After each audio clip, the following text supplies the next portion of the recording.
En los archivos de una agencia gubernamental de los años 70 existe un informe que describe una planta silvestre comestible capaz de producir más almidón por hectárea que el maíz.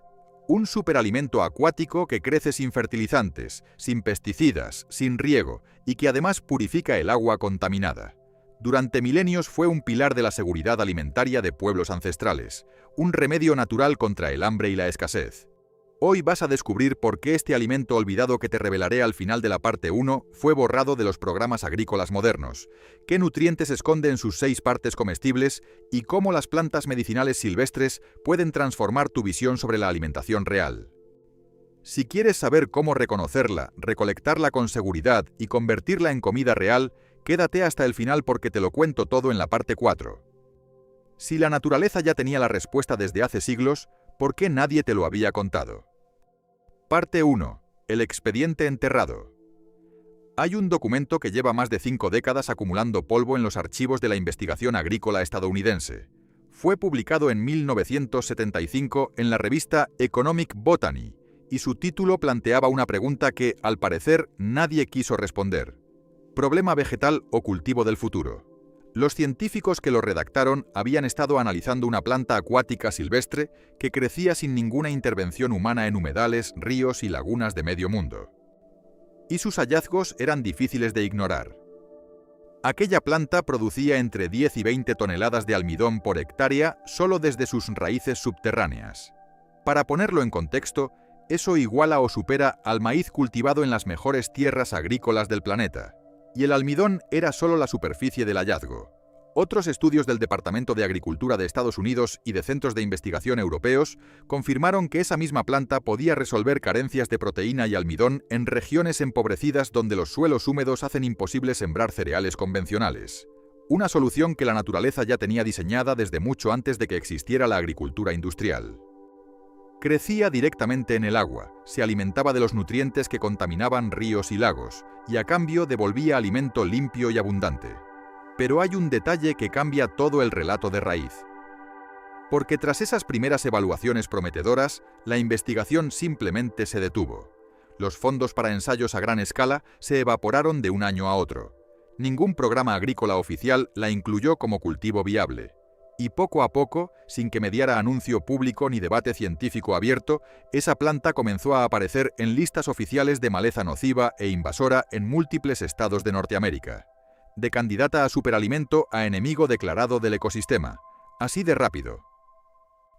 Así de silencioso. Y nadie pidió explicaciones.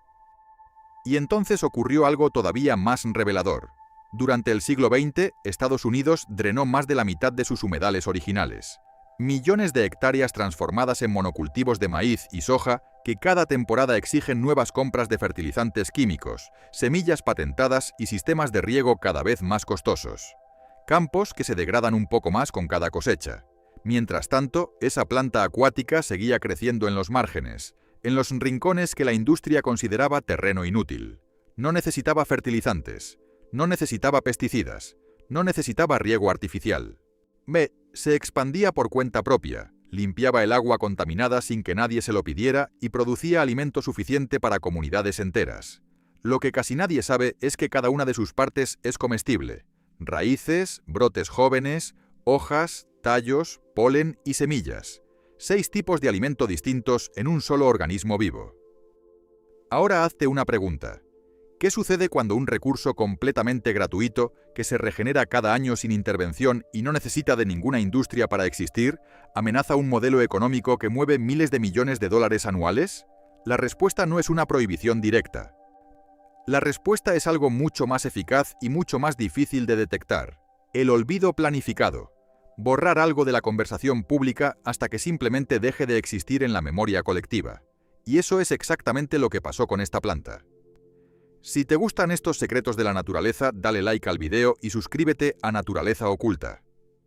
La planta de la que hablamos tiene un nombre que probablemente has escuchado alguna vez sin darle la menor importancia. Se llama enea. En algunas regiones la conocen como espadaña, en gran parte de Sudamérica como totora y en ciertos países simplemente como anea. Son esas cañas altas de hojas afiladas y verticales, coronadas por una espiga cilíndrica oscura que recuerda a una salchicha parda adherida al tallo. Las has visto docenas de veces en los bordes de lagunas, canales de riego, riberas de ríos tranquilos. Y docenas de veces las has pasado de largo, porque alguien te convenció de que no eran más que hierba inútil del pantano. Lo que vas a conocer ahora desmonta esa idea por completo, porque en la siguiente parte vamos a abrir el perfil nutricional de sus 6 partes comestibles, dato por dato, y te adelanto una cosa. Los números de esta planta olvidada superan a varios alimentos que compras cada semana en el supermercado. Parte 2. 6 alimentos ocultos en una sola planta. Vamos a hacer algo que rara vez ocurre cuando se habla de plantas silvestres. Poner números encima de la mesa. Porque la Aenea no es un remedio vago ni una curiosidad botánica. Es un sistema alimentario completo comprimido en un solo tallo. Y para entender su magnitud, necesitas ver cada una de sus 6 partes comestibles como lo que realmente son, alternativas reales a productos que hoy dependen de cadenas industriales enormes. Empecemos por donde empieza todo, bajo el barro.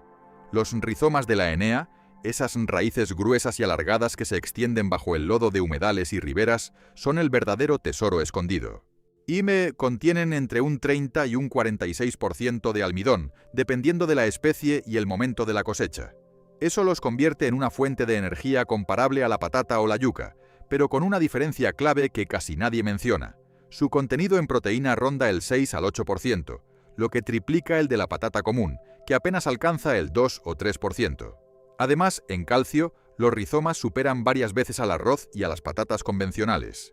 Se pueden hervir, asar, machacar como puré o procesar para extraer almidón y fabricar harina. Son el equivalente subterráneo a una despensa entera, pero la Aenea no se detiene bajo tierra. Cuando llega el inicio de la temporada de crecimiento, la planta empuja hacia arriba unos brotes jóvenes, blancos y tiernos, que se pueden consumir crudos o cocinados. Su textura recuerda al espárrago, su sabor es suave y ligeramente dulce, y su valor nutricional deja atrás a muchas verduras comerciales. Según estudios publicados en PubMed Central, estos brotes contienen alrededor de un 8,7% de proteína cruda, muy por encima de la espinaca, que ronda el 2,9%.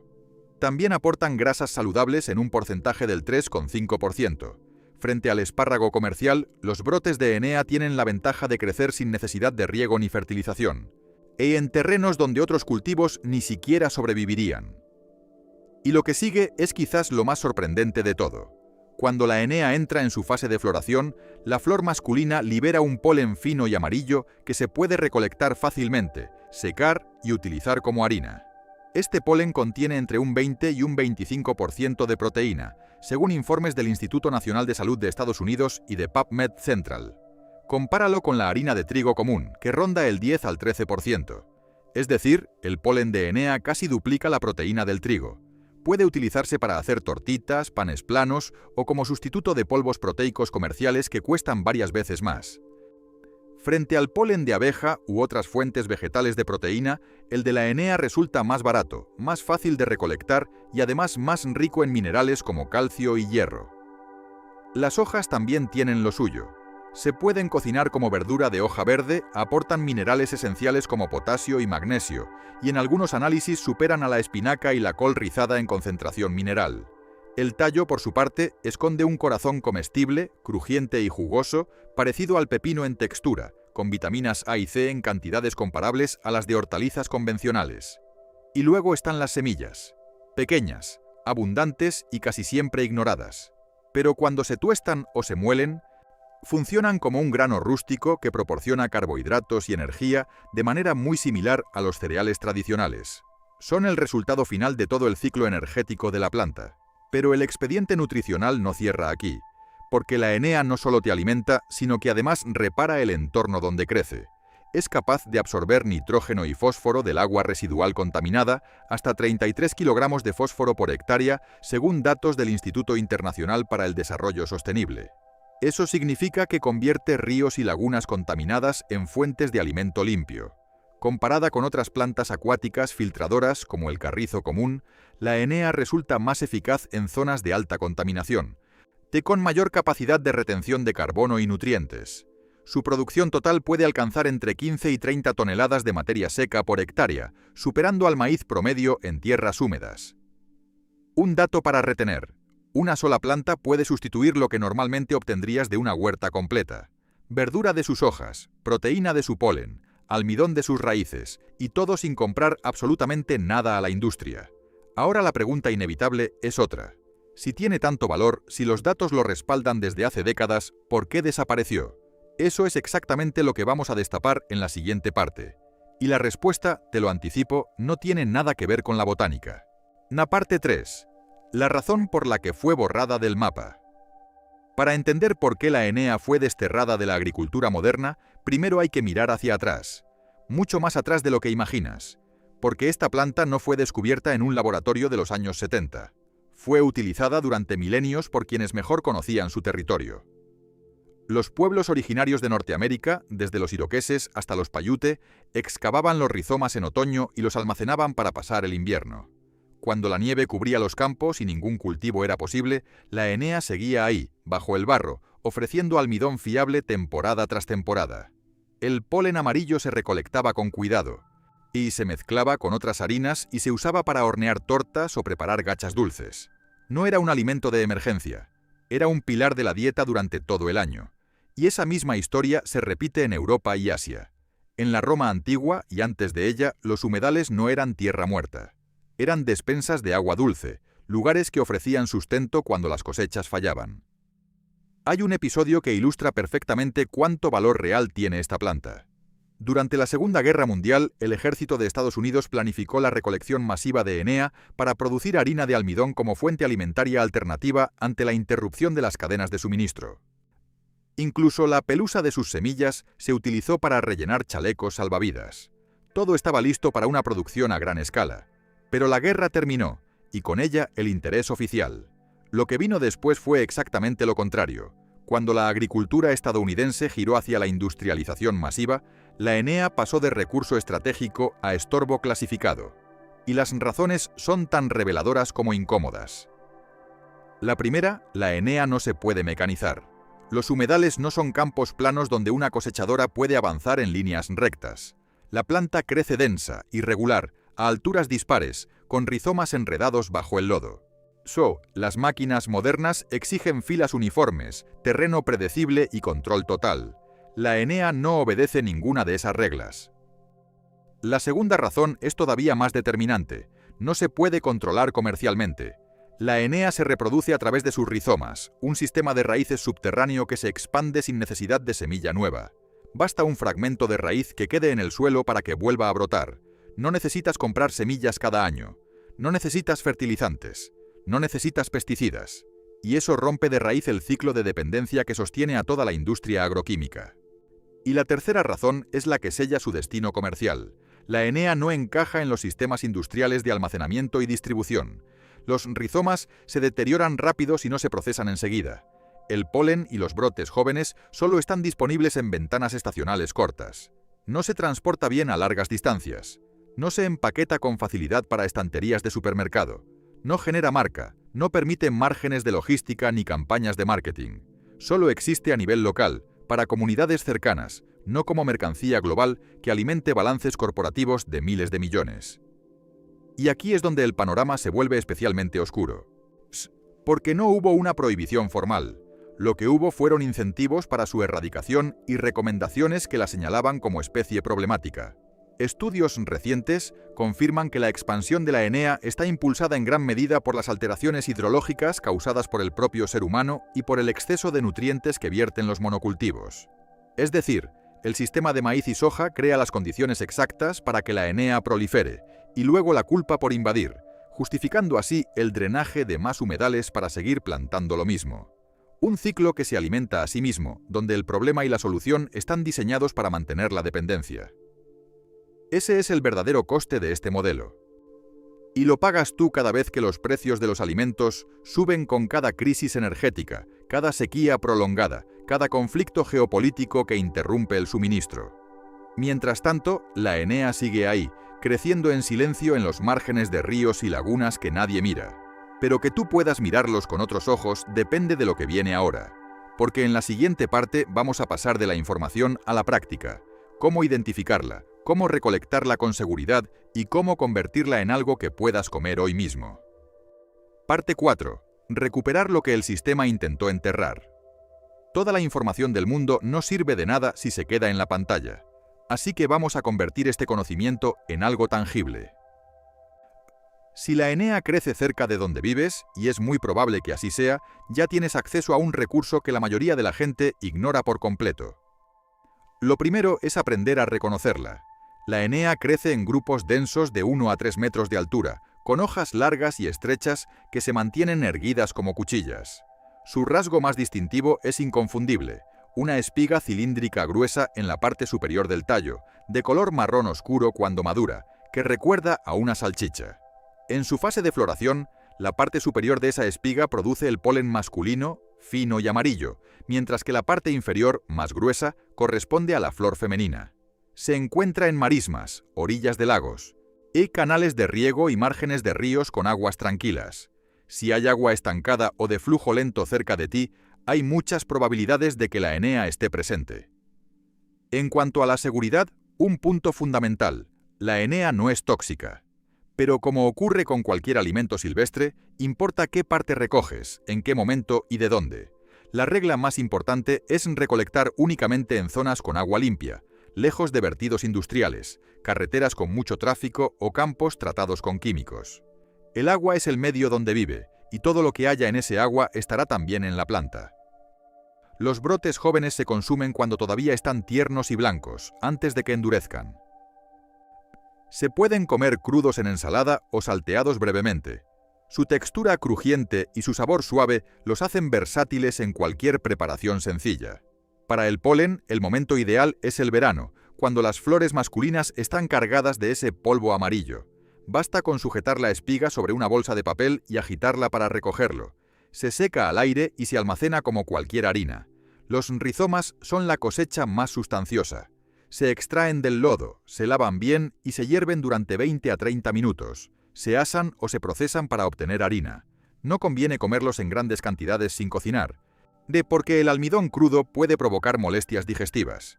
Las semillas se tuestan como si fueran palomitas y aportan un extra de carbohidratos y energía. Si quieres dar un paso más allá de la recolección silvestre, cultivar Enea no requiere técnica ni experiencia. En muchos lugares ya crece de forma natural, así que no necesitas plantar nada en el sentido tradicional. Un solo segmento vivo de rizoma colocado en suelo húmedo o en el borde de un estanque se expandirá por sí solo. Si no tienes una fuente natural cerca, puedes buscar rizomas o semillas en proveedores de plantas acuáticas especializados, no en grandes superficies agrícolas, sino en pequeños viveros dedicados a especies de humedal. La Enea no pide fertilizante, ni riego programado ni atención semanal. Solo necesita agua y espacio. Y no hace falta que reformes toda tu alimentación para empezar. Un primer paso puede ser tan sencillo como una ensalada de brotes tiernos. Corta los brotes blancos, lávalos bien, córtalos en rodajas finas y mézclalos con aceite de oliva, limón y sal.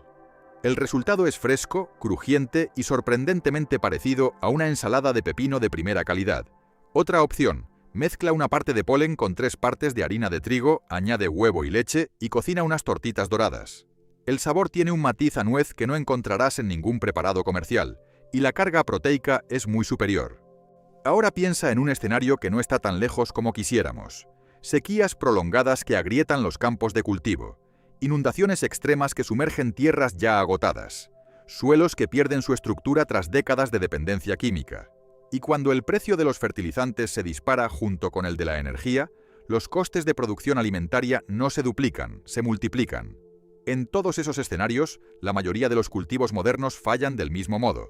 Necesitan agua estable, suelo fértil y una cadena de insumos químicos que funcione sin interrupciones. La Enea no necesita nada de eso. En sequía, sobrevive en las zonas húmedas remanentes y coloniza rápidamente cuando las condiciones mejoran. Cuando el suelo se degrada, ella absorbe el exceso de nitrógeno y fósforo del agua residual, mejorando las condiciones de forma natural. Durante las inundaciones, estabiliza las riberas, retiene el suelo y sigue acumulando almidón bajo el barro, indiferente al caos de la superficie. Pero hay algo que necesita quedar absolutamente claro. No se trata de arrasar humedales ni de recolectar sin criterio. Los humedales son ecosistemas complejos y vivos, y la Enea forma parte de ellos. No es algo que explotar hasta agotarlo. Sin embargo, comprender su valor transforma por completo nuestra idea de lo que es la comida. El alimento no siempre nace en campos industriales. Puede surgir de marismas, de ríos silvestres, de lagunas olvidadas. Lugares que el sistema considera improductivos, pero que en realidad son las reservas de seguridad alimentaria que la naturaleza ha mantenido intactas durante milenios, esperando a que alguien se detenga a mirar. Cada enea que identificas, cada brote que pruebas, cada rizoma que procesas o cada planta que dejas crecer libremente en un rincón húmedo de tu entorno es un pequeño acto de independencia. La prueba viva de que alimentarse no requiere patentes, ni corporaciones, ni cadenas logísticas de miles de kilómetros. Solo requiere naturaleza y un poco de conocimiento que alguien intentó que olvidaras. Los informes de los años 70 siguen existiendo. Los estudios sobre su potencial como cultivo están disponibles para quien quiera buscarlos. Una planta que se regenera cada año sin necesidad de ser replantada fue clasificada como maleza nociva en numerosos estados precisamente porque amenaza el modelo de semillas anuales y dependencia química del que vive toda una industria. Si después de este video miras de otra forma la orilla de un río o el borde de una laguna, esta información habrá cumplido su propósito. Dale like si este contenido te ha abierto los ojos. Compártelo con quien se preocupe por los precios de los alimentos o el futuro de la alimentación real. Y suscríbete a Naturaleza Oculta para seguir abriendo expedientes que el sistema preferiría mantener sellados.